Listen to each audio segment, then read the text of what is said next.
আমরা বিভিন্ন দিক থেকে মুসলমান।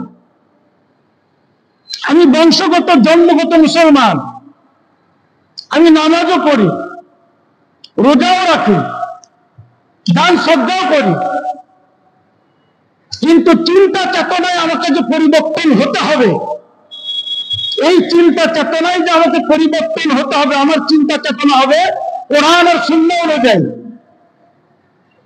এটা আমরা 99% বোধই করি না। দাজ্জাল 40 দিন দুনিয়াতে কি করবে? অবস্থান করবে। এই 40 দিন কেমন হবে? প্রথম দিন হবে 1 বছরের সমান, দ্বিতীয় দিন হবে 1 মাসের সমান, তৃতীয় দিন হবে 1 সপ্তাহের সমান, বাদ বাকি দিনগুলি আমাদের দিনের মতোই হবে। তাহলে কতদিন অবস্থান করবে? 1 বছর 2 মাস 14 দিন। চিন্তা চেতনায় নিজেকে পরিবর্তন করতে হবে।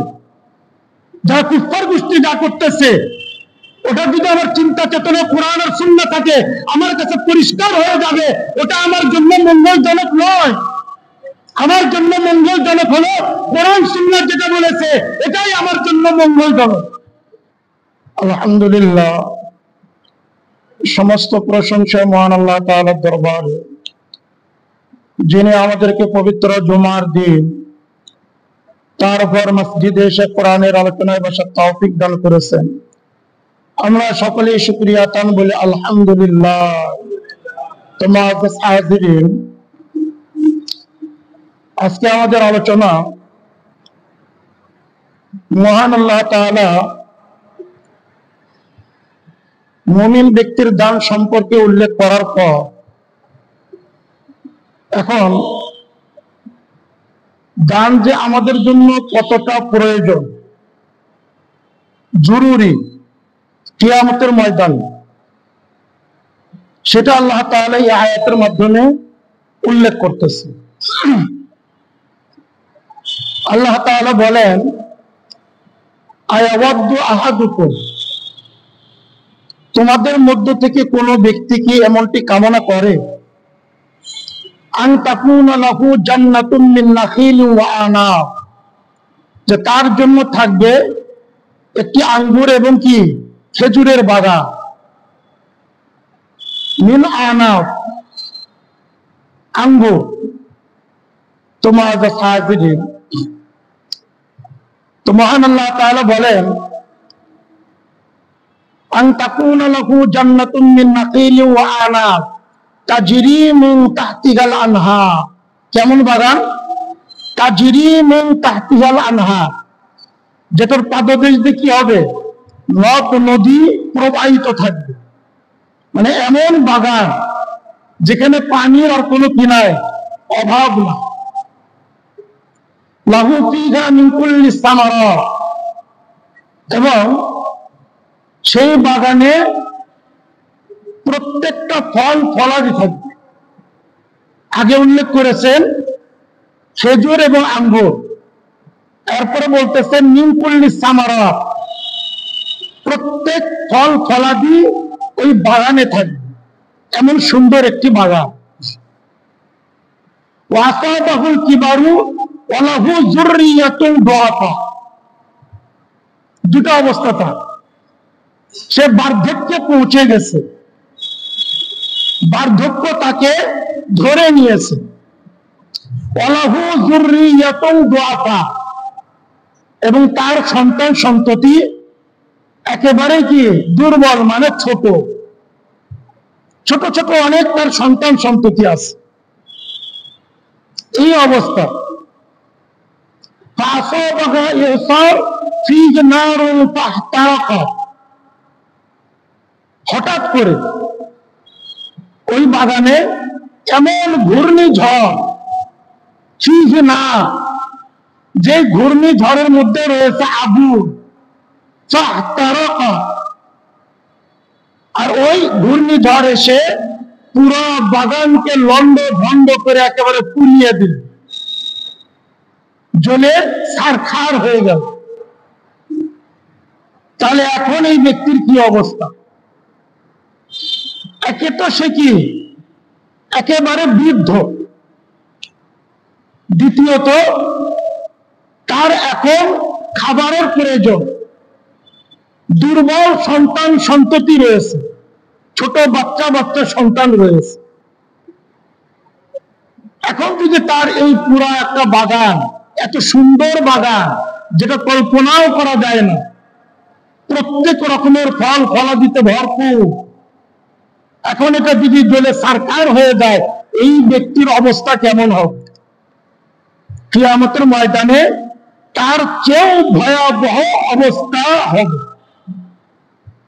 কারণ দুনিয়াতে একজন ব্যক্তি অর্থ সম্পদহীন, তার যদি কোনো ক্ষতি হয় তেমনটি গায়ে লাগে না, এমনি তো না। আর যে ব্যক্তি সম্পদে ভরপুর, হঠাৎ একদিন তার সমস্ত সম্পত্তি হয়ে গেল, ধ্বংস হয়ে গেল, তার কামাই করার মতো নিজের আর ক্ষমতা নাই, তার সন্তান সন্ততি একেবারেই ছোট, এখন এই অবস্থা কেমন হবে? তো দুনিয়াতে তার আত্মীয় স্বজন দেখার মতো অবস্থা আছে, পাড়া প্রতিবেশী সমাজ রাষ্ট্র তাকে দেখার মতো অবস্থা আছে। কিয়ামতের ময়দানে কোনো অবস্থা থাকবে না, ওই দিন কেউ কারো দিকে তাকাবে না। কোরআনে কারিমের বিভিন্ন জায়গায় আল্লাহ তাআলা কি করছেন? ওয়াত্তাকু ইয়াওমান, ওই দিনকে তোমরা ভয় করো, যেই দিন কেউ কারো কাজে আসবে না, কেউ কারো উপকার করতে পারবে না। এবং কোরআনে কারিমের আরো অনেক জায়গায় আছে, একজন আরেকজন থেকে ভাগতে থাকবে। ইয়াওমা ইয়াফিরুল মারউ মিন আখিহি ওয়া উম্মিহি ওয়া আবিহি ওয়া সাহিবাতিহি ওয়া বানিহি, প্রত্যেক ব্যক্তি তার ভাই থেকে ভাগতে থাকে, পিতা থেকে সন্তান পালিয়ে বেড়াবে, স্বামী থেকে স্ত্রী পালিয়ে বেড়াবে। আসলে পালিয়ে বেড়ানো ছাড়া কোনো কিনায় পথও নাই, কারণ মহান আল্লাহ তাআলা যদি রহমত না করে কেউ কারো কি করতে আসবে না, উপকারে আসবে না।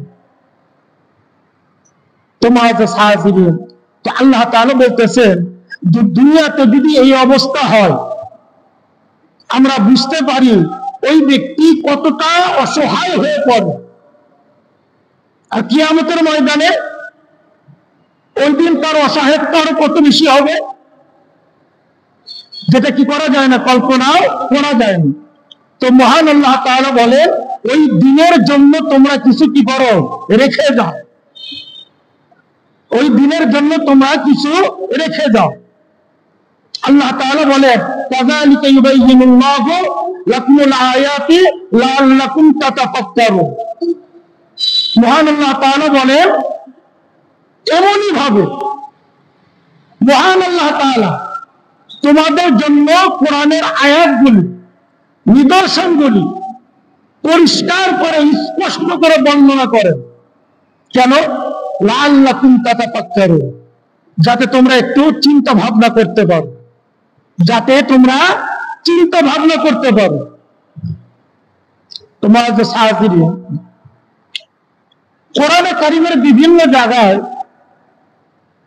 তাতাফাক্কারুন ইয়াতাফাক্কারুন, যাতে তোমরা চিন্তা করতে পারো, যাতে তারা চিন্তা করতে পারে। কিন্তু বাস্তবতা হলো কি, কোরআনের হাজার হাজার আয়াত চলে যায়, আমার অন্তরের মধ্যে কোনো চিন্তা ভাবনা আসে না, আমার অন্তরের মধ্যে কোনো চিন্তা ভাবনা আসে না। পক্ষান্তরে জাগতিক অবস্থায়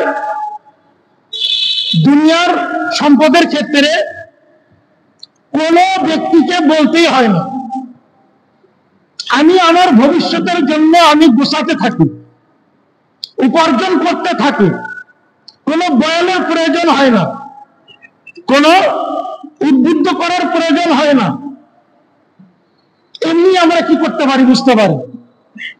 কিন্তু কোরআনে কারিমের মধ্যে আল্লাহ তাআলা বিভিন্ন আয়াত বাস্তবতা উল্লেখ করে যখন বলেন লাআল্লাকুম তাতাফাক্কারুন, যাতে তোমরা চিন্তা করতে পারো, এখানে আমার কোনো চিন্তা আসে না। কারণটা কি? কারণটা হলো চিন্তা চেতনায় আমরা আজও পর্যন্ত মুসলিম হতে পারিনি। চিন্তা চেতনায় আজও পর্যন্ত আমরা মুসলিম হতে পারিনি। আমরা বিভিন্ন দিক থেকে মুসলমান। আমি বংশগত জন্মগত মুসলমান, আমি নামাজও পড়ি, রোজাও রাখি, দান শ্রদ্ধাও করি, কিন্তু চিন্তা চেতনায় আমাকে যে পরিবর্তন হতে হবে, এই চিন্তা চেতনায় যে আমাকে পরিবর্তন হতে হবে, আমার চিন্তা চেতনা হবে কোরআন আর সুন্নাহ অনুযায়ী। এটা আমরা 99% বোধই করি না, অনুভূতি হয় না। অথচ এই কোরআন এবং সুন্নাহকে মহান আল্লাহ তাআলা নাজিল করেছেন প্রত্যেক ব্যক্তি তার চিন্তা চেতনায় কোরআন সুন্নাহ অনুযায়ী হবে। যতক্ষণ পর্যন্ত কোরআন সুন্নাহ অনুযায়ী চিন্তা চেতনায় না হবে, ততক্ষণ পর্যন্ত দিনের আজমত, ইহকালীন কল্যাণ, পরকালীন কল্যাণ আমার সাধিত হবে না। আমি আজকে বিভিন্ন দিক থেকে যারা কুফফার গোষ্ঠী, যারা মুশরিক, যারা ইহুদি, যারা নাসারা, ইসলাম মুসলমানের উপর তাদের যে অত্যাচার, যেটা কল্পনাও করা যায় না। আমি অনেক কিছু করতে প্রস্তুত, করতেছি কিছু কিছু, কিন্তু আমি দেখি আমার চিন্তা চেতনায়, আমার ব্যক্তি জীবনে, আমার সামাজিক জীবনে, আমার রাষ্ট্রীয় জীবনে কুফফার গোষ্ঠীর যে আদর্শ, সেটাই আমরা ধরে রাখছি। কুফফার গোষ্ঠীর যে আদর্শ, এটাই আমরা ধরে রাখছি। যদি চিন্তা চেতনায় পরিবর্তন নিজেকে করতে পারতাম, তাহলে আমার ব্যক্তি জীবনে, সামাজিক জীবনে, দাম্পত্য জীবনে, রাষ্ট্রীয় জীবনে, আন্তর্জাতিক জীবন পর্যন্ত একটা পরিবর্তন লক্ষ্য করা যেত। কিন্তু কোন পরিবর্তনের কি নাই, লক্ষণ নাই। কারণ একটাই, নামাজ যেভাবে জরুরি, যাকাত রোজা যেভাবে জরুরি, তার চেয়ে বেশি জরুরি আমার চিন্তা চেতনাকে পরিবর্তন করা, আমার চিন্তা চেতনাকে কোরআন আর সুন্নাহ অনুযায়ী পরিবর্তন করে নেওয়া, এটা সবচেয়ে বেশি জরুরি। যদি পরিবর্তন করতে না পারি, যদি পরিবর্তন করতে না পারি, তাহলে কবর থেকে আমার কি হবে, ধরা খাওয়া শুরু হবে। কিয়ামতের ময়দান পর্যন্ত আমি গুমরাহির মধ্যেই থাকবো। কোরআন সুন্নাহর আলোকে এটাই বলা হচ্ছে। হাদিসের মধ্যে আসছে, রাসূল করিম সাল্লাল্লাহু আলাইহি ওয়াসাল্লাম তিনি বলেন, মুসলিম শরীফের হাদিস, সহিহ মুসলিম শরীফের হাদিস, দাজ্জালের যখন আত্মপ্রকাশ ঘটবে, তখন সর্বপ্রথম ইয়াহুদ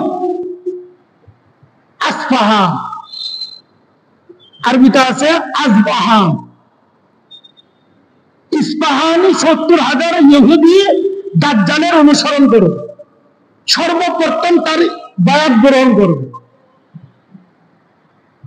অন্য হাদিসের মধ্যে আসছে, রাসূল করিম সাল্লাল্লাহু আলাইহি ওয়াসাল্লাম তিনি বলেন, দাজ্জাল সে অবস্থান করবে দুনিয়াতে আর বাইরে। কোন কোন মুহাদ্দিসিন কেরাম বলেন, সাহাবা কেরাম বলেন, আর বাইনা ইয়াওমান, নাকি আর বাইনা শাহরান, আর বাইনা সানাতান, 40 দিন, 40 সপ্তাহ, 40 মাস বা 40 বছর, এটা এখানে স্পষ্ট নাই। অন্য হাদিসের মধ্যে ইয়াওমান রয়েছে। তার মানে দাজ্জাল 40 দিন দুনিয়াতে কি করবে, অবস্থান করবে। এই 40 দিন কেমন হবে? প্রথম দিন হবে 1 বছরের সমান, দ্বিতীয় দিন হবে 1 মাসের সমান, তৃতীয় দিন হবে 1 সপ্তাহের সমান, বাদ বাকি দিনগুলো আমাদের দিনের মতোই হবে। তাহলে কতদিন অবস্থান করবে? 1 বছর 2 মাস 14 দিন। সারা পৃথিবীতে হাদিসের মধ্যে আসছে পুরা পৃথিবী সে কি করবে? ভ্রমণ করবে। মুহাদ্দিসিনে কেরাম বলেন পুরা পৃথিবী ভ্রমণ করবে মানে পুরা পৃথিবীর রাজত্ব করবে। পুরা পৃথিবীর কি করবে?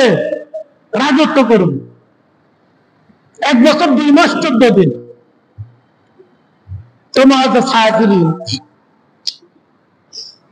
বর্তমান যারা ইহুদি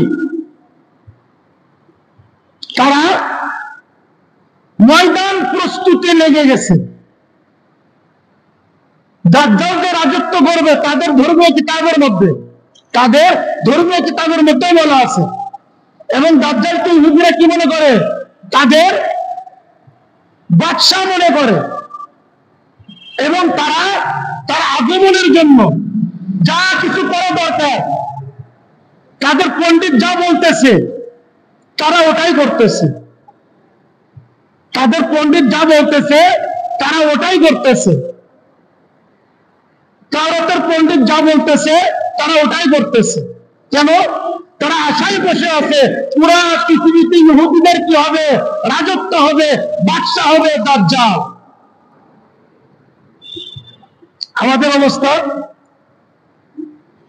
আমাদের অবস্থা কোরআন সুন্নাহর যারা আলেম, যারা হক্কানি উলামা কেরাম, আমরা একেবারেই ব্যস্ত রয়েছে তাদেরকে কিভাবে কি করা যায়, সমাজ থেকে দূরীভূত করা যায়। সমাজ থেকে না পারলেও মুসলিম উম্মাহকে তাদের থেকে যত সরানো যায়। তোমার তো সায়াফিরিন এইটাই ইহুদি। তারা যে প্রস্তুতি গ্রহণ করেছে দাজ্জাল আসার পূর্বে দাজ্জালের ফিল্ড তৈরি করার জন্য, কোরআনে কারিমের মধ্যে আছে এখন থেকে 4,500 বছর আগে হযরত মূসা আলাইহিস সালাম ইহুদিদেরকে বলেছিলেন, কি বলেছিলেন? কখন? বর্তমান যে মিশর, এই মিশরে ফেরাউন তার দলকে ধ্বংস করার পর পুরা মিশরের রাজত্ব থাকে বনি ইসরাইলের, ইহুদিদের।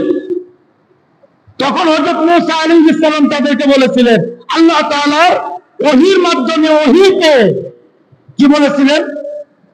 কোরআনে কারীমের মধ্যে আল্লাহ তাআলা ওটা কি করেছেন? উল্লেখ করেছেন,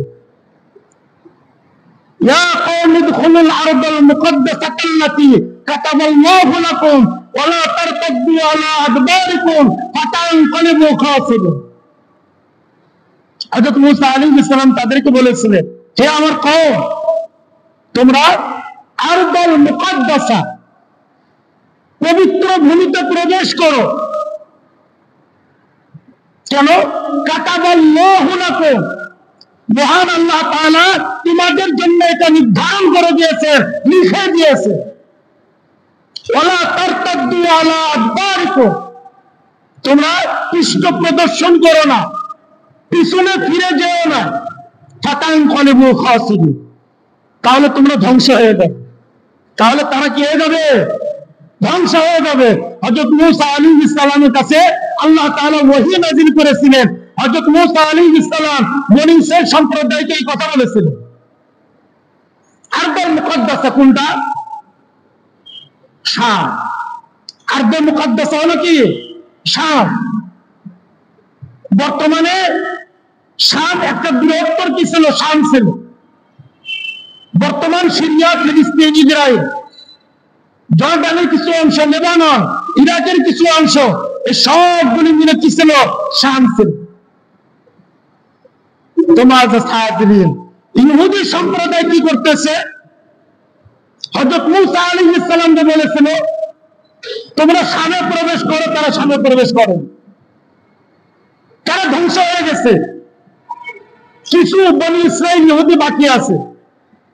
এখন তাদের পণ্ডিত বলতেছে যে আল্লাহ তাআলার ওয়াদা তোমরা ওই সময় কি করনি? পালন করনি। আজকে তোমরা কি করো? বৃহত্তর যে শাম, এই শামকে তোমরা দখল করো, তাহলে আল্লাহ তাআলা পুরা পৃথিবীতে তোমাদেরকে রাজত্ব দান করবেন। এখন তারা কি করতেছে? ওই কাজই করতেছে। আর আমরা মুসলমানরা কোরআন সুন্নাহ থেকে যত দূরে সরে চলে যাওয়া যায়, ওলামা কেরামের অবস্থা যেখানে খ্রিস্টান এবং ইহুদি তাদের পণ্ডিতদেরকে সর্বোচ্চ আসন, কোন প্রেসিডেন্টও যদি দেখা করতে চায় তো প্রেসিডেন্ট তাকে ডাকে না, প্রেসিডেন্ট তার কাছে যায় দেখা করে। আমাদের অবস্থা কি? প্রেসিডেন্ট দূরের কথা, ক্ষমতায় যারা থাকে তার একটা পার্টি নেতাও যদি বলে ডাকো হুজুরকে, কানে নিয়ে চলে আসবে। এই আমাদের ডিফারেন্স। আজকে আমাদের অবস্থা কোন জায়গায়? সর্বপ্রথম আমাদেরকে চিন্তা চেতনায় পরিবর্তন করে ফেলেছে ইহুদি এবং নাসারারা যেটাকে কি মনে করতেছে? কল্যাণকর। আজকে আমরা ওটাকে কল্যাণকর মনে করতেছি। ইহুদি নাসারা যেটাকে বলতেছে উন্নয়ন, ওটাকে আমরা উন্নয়ন মনে করতেছি। ইহুদি নাসারা যেটাকে ক্ষমতার মেয়ার দণ্ডকাঠি মনে করতেছে, ওটাই আমরা মনে করতেছি এটাই ক্ষমতার দণ্ডকাঠি। সমাজের উন্নয়ন, পারিবারিক উন্নয়ন, সমাজের সিস্টেম, রাষ্ট্রীয় সিস্টেম ইহুদি নাসারা যেভাবে আমাদেরকে দেখাই দিয়েছে, আজকে আমরা ওটাকেই কি করতেছি? বাস্তবায়ন করতেছি। চিন্তা চেতনায় নিজেকে পরিবর্তন করতে পারিনি। এ কারণে কোরআনের আয়াতের মধ্যে যখন আল্লাহ তাআলা বলে লাআল্লাকুম তাতাফাক্কারুন, তখন আমাদের মধ্যে কোন কি আসে না? চিন্তা চেতনা আসে না। অথচ দুনিয়ার ক্ষেত্রে কোন বয়ানের দরকার হয় না, কোন ওয়াজের দরকার হয় না, আমার এমনি বুঝে চলে আসে। কিন্তু দ্বীনের ক্ষেত্রে পুরোটাই ইহুদি এবং নাসারা যেটা বলতেছে, যেটাকে মনে করতেছে, ওটাই আমরা চিন্তা চেতনায় করতেছি। মুসলমান হয়ে যখন আমাদের অবস্থা এরকম হয়ে গেছে, আমরা শুধু কি দেখতেই মুসলমান, চিন্তা চেতনায় বিধর্মীদের মতো অবস্থা, তখন কি করতেছে? আজকে দাজ্জালের জন্য তারা কি করতেছে? ফিল্ড তৈরি করতেছে, ময়দান পরিষ্কার করতেছে। আমরা কি করতেছি? আমরা কিছুই বুঝতে পারতেছি না। আমরা কিছুই বুঝতে পারতেছি না। তোমার বনি ইসরাইল সম্প্রদায় যেভাবে আল্লাহ তাআলার আদেশ লঙ্ঘন করার কারণে কিছুদিন আগ পর্যন্ত তারা লাঞ্ছিত ছিল। আজকে আমরা মুসলমান, দ্বীন ও হক, ইসলাম আমাদের কাছে আছে, এটাকেও যদি আমরা কি করতে না পারি, ওই বনি ইসরাইলের মতো করি ছুঁড়ে ফেলে দেয়, তাহলে আমাদেরও কপালে কি আছে? চরম লাঞ্ছনা রয়েছে, যেটা সামনে আসবে তখন আর বোঝার কি থাকবে না, সময়। তোমার সাহায্যের অবস্থা দেখে কি মনে হচ্ছে? এমনটি মনে হচ্ছে। রাসূল করিম সাল্লাল্লাহু আলাইহি ওয়াসাল্লাম তিনি বলেন কিয়ামতের আলামতগুলি সম্পর্কে, ছোট ছোট যে আলামত মোটামুটি সবই চলে এসেছে, বড় বড় যে আলামতগুলি আছে এই ব্যাপারে রাসূল করিম সাল্লাল্লাহু আলাইহি ওয়াসাল্লাম তিনি বলেন, যখন একটা বড় আলামত কি হবে? প্রকাশ পাবে, তসবির দানার মতো একটা একটা করে বড় আলামত আসতেই থাকবে। তখন আর কি দিবে না? সময় সুযোগ দিবে না। আজকে আমরা মুসলমান, আমাদের অবস্থা সাধারণ মুসলমান তো আছেই, যারা নিজেদেরকে কি বলে? আলেম বলে। শত শত আলেম আছে। এই মুসলমানদের করুণ অবস্থায় এখনো তারা ইহুদিদের কি করতেছে? পক্ষ অবলম্বন করতেছে, বিভিন্ন কি ঠুনকা যুক্তির মাধ্যমে, যেটার কোনো ভিত্তিই নাই। আর আমাদের মতো মুসলমান, হাজার হাজার মুসলমান, তাদেরকে আমরাই সমর্থন করতেছি। তো তোমার সাহাবীদের এই অবস্থা যদি চলতে থাকে, এখন পর্যন্ত যদি আমরা কোরআন আর সুন্নাহর দিকে বোঝার জন্য কোরআন সুন্নাহকে বুঝতে না পারি, কিয়ামতের যে আলামত গুলি আছে ওটা যদি আমরা বুঝতে না পারি, আমাদের রক্ত তত বেশি ঝরতে থাকবে, ভয়াবহ অবস্থা হবে। রাসূল করিম সাল্লাল্লাহু আলাইহি ওয়াসাল্লাম তিনি কি করে গেছে? 1400 বছর পূর্বে আলামত গুলি আমাদেরকে সতর্ক করে গেছে। আল্লাহ রাসূল বলেন, এমন কোন নবী ছিল না যে নবী তার উম্মতকে দাজ্জাল সম্পর্কে সতর্কতা অবলম্বন করার জন্য বলেন। মানে কি? প্রত্যেক নবী তার উম্মতকে সতর্ক করেছে। আমাদের রাসূল সাইয়্যিদুল মুরসালিন খাতামুন নবিয়্যিন সাল্লাল্লাহু আলাইহি ওয়াসাল্লাম তিনি কি করে গেছেন? 1400 বছর পূর্বে আমাদেরকে সতর্ক করে গেছে। ভয়াবহ অবস্থা শুরু হয়ে গেছে, সামনে ভয়াবহতা আরো বাড়তে থাকবে। পরিপূর্ণভাবে যখন কি হবে? ভয়াবহ অবস্থা হবে, তখন কিন্তু আর কি থাকবে না, বয়ানের কোনো প্রয়োজন হবে না, কোন উলামায়ে কেরামকে বলার আর দরকার হবে না। তখন আমি যখন দেয়ালে পিঠ ঠেকে যাবে, আমি কি করব? তাদের বিরুদ্ধে রুখে দাঁড়াবো, কিন্তু ততক্ষণ অনেক দেরি হয়ে গেছে।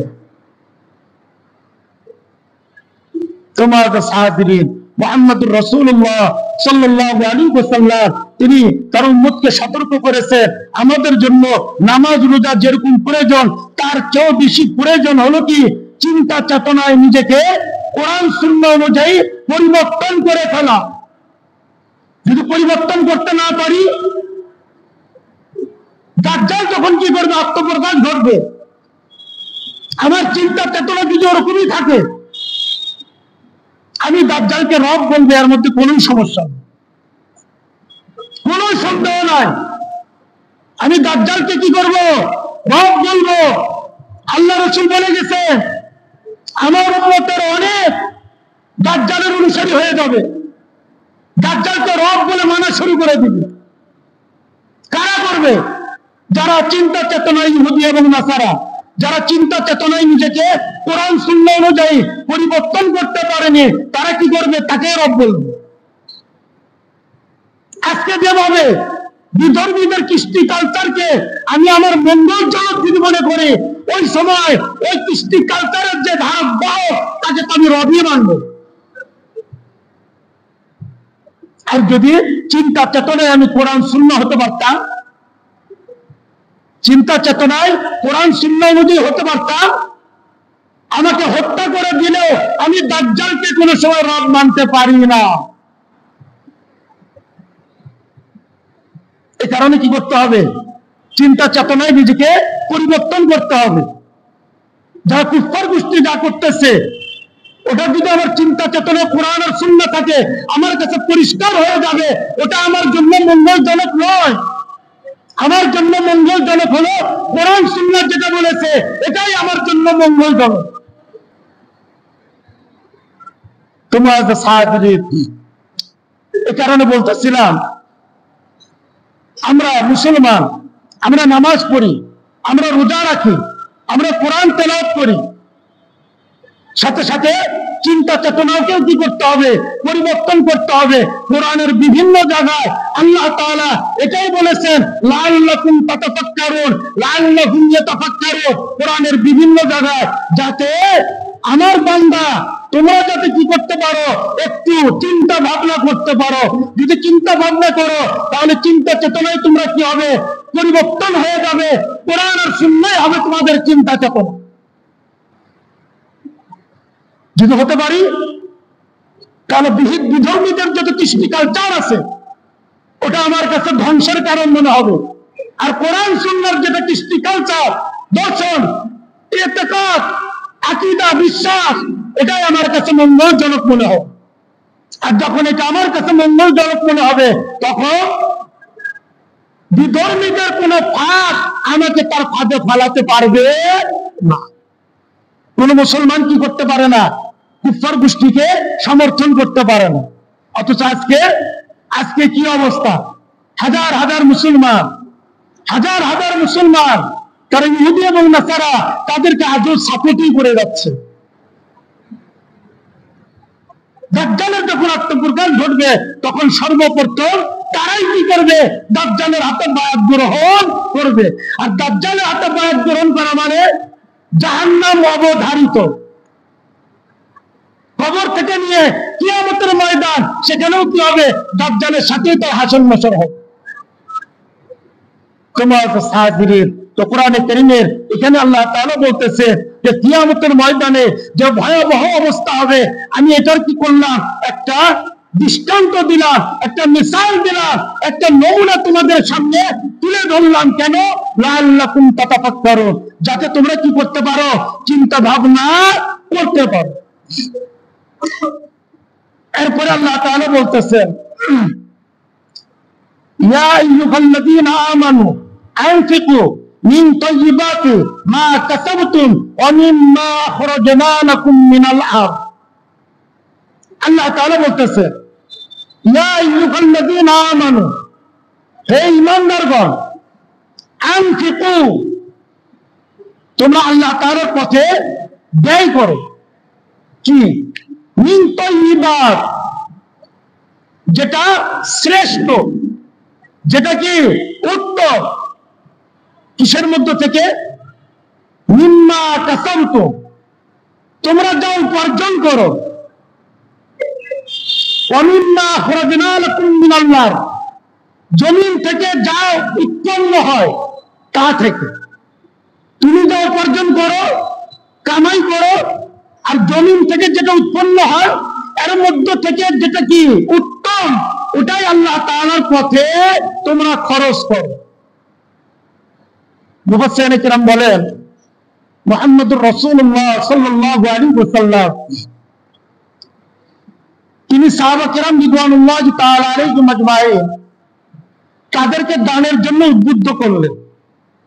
সাহাবা কিরাম যার কাছে যা ছিল ওটা নিয়ে এসে আল্লাহর রাসূলের কাছে দিচ্ছে। হাদিসের মধ্যে আসছে, রাজুলুন ওয়াহিদুন, একজন ব্যক্তি, সে অনেকগুলি খেজুর নিয়ে আসলো।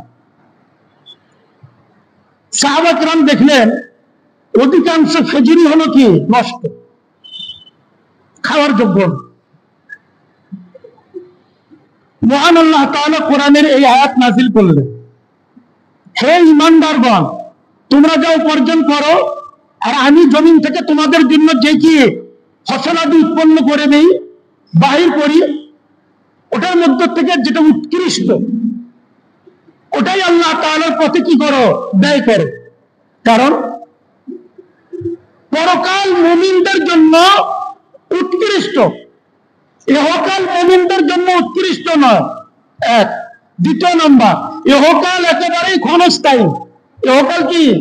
একেবারেই ক্ষণস্থায়ী। পরকাল কি? চিরস্থায়ী। এরপর কোরআনে কারীমের মধ্যে আল্লাহ তাআলা বলেন, কুল মাতাউদ দুনিয়া কলিল, দুনিয়ার যা দেখতেছ সম্পদ এটা হলো একেবারে অল্প। একেবারে কি? অল্প। আখিরাত এটা হলো কি? চিরস্থায়ী, বিশাল। আমাদের দুনিয়াটা 1400 বছর পূর্বে কি বলছেন? আল্লাহ তাআলা বলছেন, কুল মাতাউদ দুনিয়া কলিল, কলিল, একেবারে অল্প। ওই সময় কি ছিল না, এটা খুব বোঝার মতো তেমন কি ছিল না, আমাদের কাছে মাধ্যম ছিল না। কিন্তু সাহাবা কেরাম কি এটা অস্বীকার করছেন? একটা জায়গায় দেখাতে পারবেন কোন সাহাবা কেরাম এর বিপরীত বলেছেন যে এত বিশাল দুনিয়া, এটা কলিল হয় কিভাবে?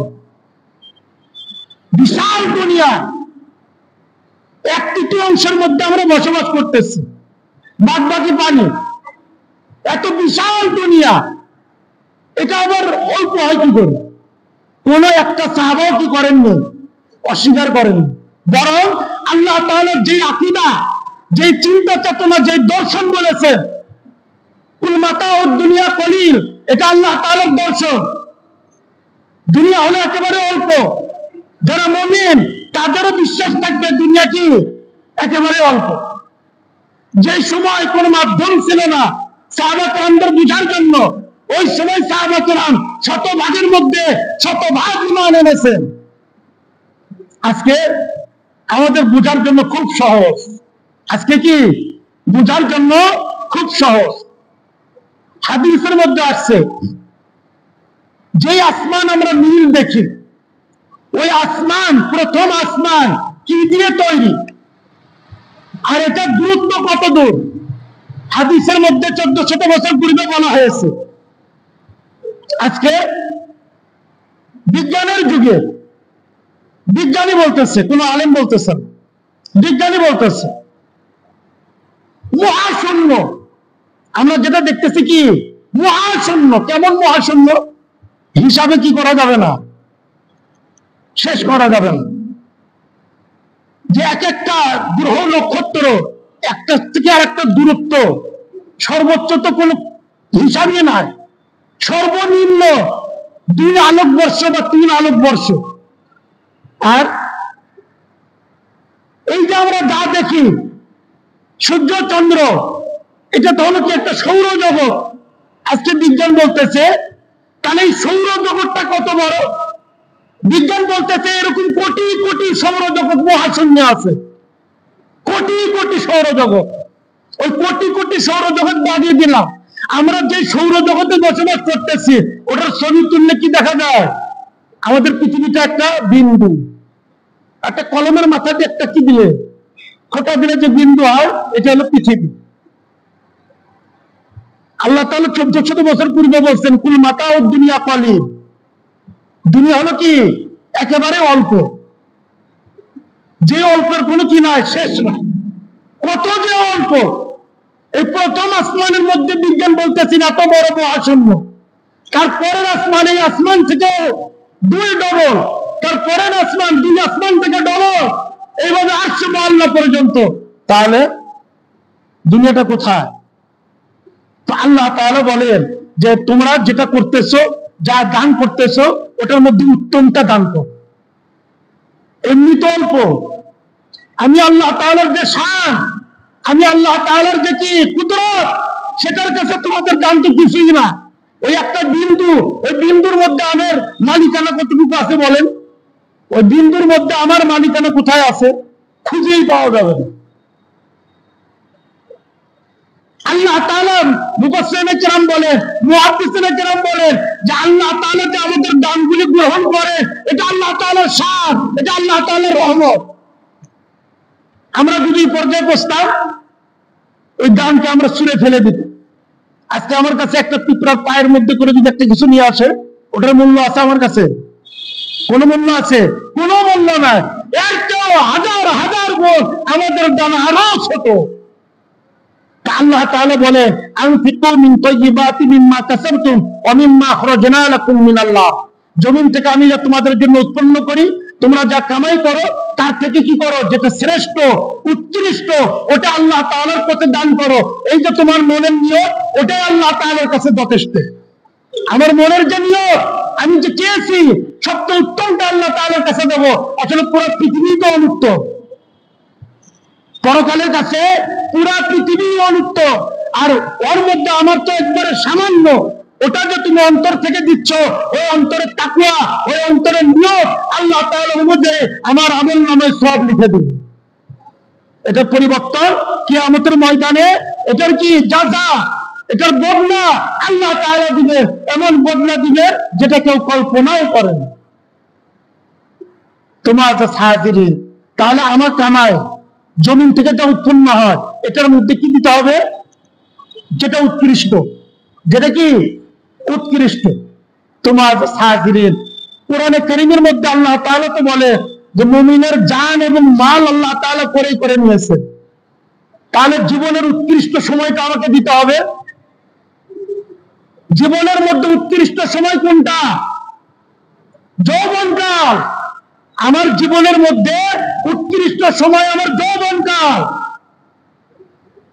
আজকে আমাদের মুসলমানদের মধ্যে একটা বিষয় কি হয়ে গেছে, উল্লেখ হয়েছে, মানে চলে যাচ্ছে, দিন মানব, দাঁড়িয়ে রাখবো, সুন্নতের উপর চলবো, যখন আমার কি হবে, বয়স হয়ে যাবে।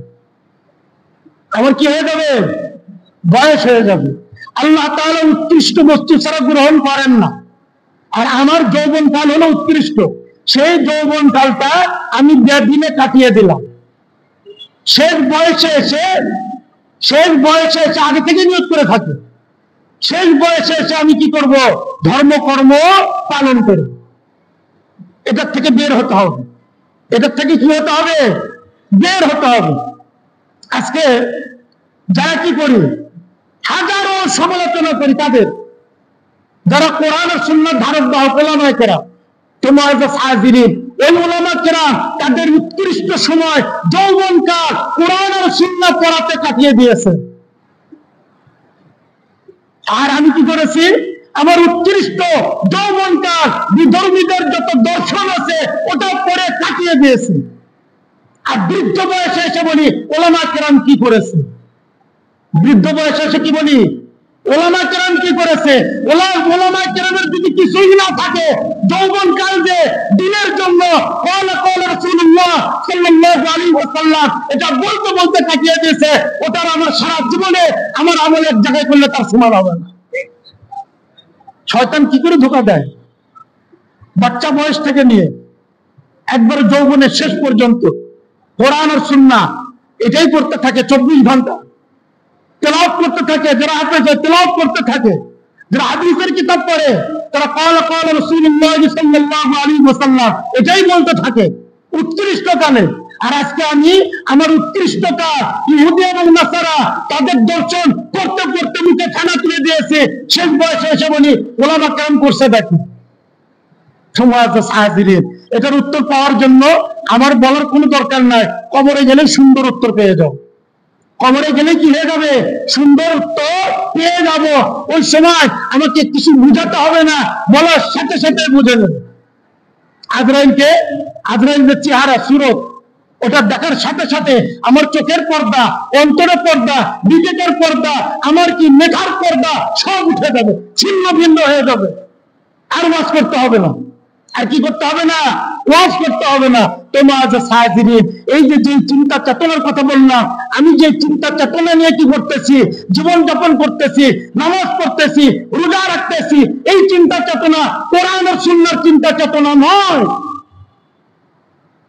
হাজারো কি রয়েছে দিন সম্পর্কে, কোরআন সুন্নাহ সম্পর্কে, ইলমে ওয়াহি সম্পর্কে, ইলমে ওয়াহির যারা ধারক বাহক তাদের সম্পর্কে, দিন সম্পর্কে, দিনের প্রতিষ্ঠান সম্পর্কে যে আমার ভুল ধারণা আছে, চিন্তা চেতনা, আমার চিন্তা চেতনার মধ্যে আর ইহুদি নাসারা তাদের চিন্তা চেতনার মধ্যে কোনো পার্থক্য নাই। ওই পার্থক্য করতে হবে, আমার চিন্তা চেতনা হবে কোরআন ও সুন্নাহ অনুযায়ী। আল্লাহ রাসূলের কি চিন্তা চেতনা এরকম ছিল কিনা? আমি যে চিন্তা চেতনা নিয়ে ব্যস্ত আছি, আল্লাহর রাসূলের এই চিন্তা চেতনা ছিল কিনা একটু দেখি। অনেক হাদিসের বাংলা কিতাব আছে, কোরআনের হাজারো তরজমা আছে, একটু পড়ে দেখি সাহাবা কেরামের ছিল কিনা, তাবিঈনদের ছিল কিনা, তাবিঈনদের ছিল কিনা, আইম্মা মুজতাহিদিন তাদের ছিল কিনা, কারো ছিল না। সেই চিন্তা চেতনা নিয়ে যদি আমি লালন পালন করি আর এই অবস্থায় কবরে চলে যায়, আর কি পৃথিবীর শ্রেষ্ঠ আলেম যে জানাজা পড়ায়, কোনো কাজ হবে না, কোনো কাজ হবে না। তোমার যে সাজিরিন, কিয়ামতের আলামত প্রকাশ পাচ্ছে। বড় আলামত একটা যখন আসবে, তাসবিহ গানের মতো একটার পর একটা আসতে থাকবে, মানুষ সময় পাবে না। মানুষ কি পাবে না, সময় পাবে না। এটার আগেই আমার চিন্তা চেতনা পরিবর্তন করে লাআল্লাকুম তাতাফাক্কারুন, মহান আল্লাহ তাআলা যে বলেছে যাতে তোমরা চিন্তা ভাবনা করতে পারো, কোরআন আর সুন্নাহ অনুযায়ী আমার চিন্তা চেতনাকে পরিবর্তন যদি করতে পারি, আমি সফল। আমি কি সফল? আমার আমল যদি কি হয়, কিছুটা করো হয়, চিন্তা চেতনায় কোরআন আর সুন্নাহ থাকে, তাহলে আমি সফল। আমার আমল অনেক বেশি, আমার আমল কি অনেক বেশি। চিন্তা চেতনায় আজকে মুসলিম হতে পারিনি, কোরআন সুন্নাহ অনুযায়ী আমার চিন্তা চেতনা নাই। অনেক আমল হোক, কিয়ামতের ময়দানে আমি সফল হব না, আমি ব্যর্থ হব। মহান আল্লাহ তাআলা আমাদের সকলকে এর উপর আমল করার তৌফিক দান করেন। আল্লাহুম্মা আমিন। যারা 4 রাকাত কবরের জুম্মা পড়েননি পড়েন।